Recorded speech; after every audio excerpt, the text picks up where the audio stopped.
Hey, what's up? The next time you're in downtown Winter Park, why don't you join me for an hour on the water in the beautiful Winter Park Scenic Boat Tour? Come on. Osceola, named after the famous Indian warrior.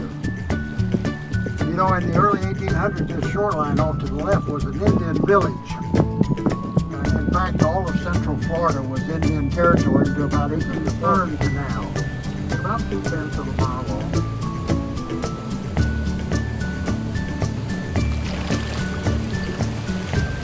Since 1935, on an annual basis, Rollins and the chapel has conducted the Johann Sebastian Bach Music Festival every February and early March, continuously since 1935.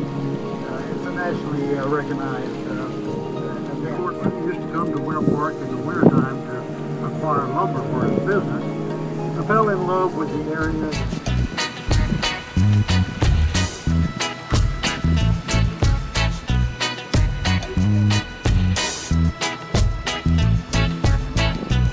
Children of the Craft parents donated the stone memorial that you see over on the right here in honor of their parents.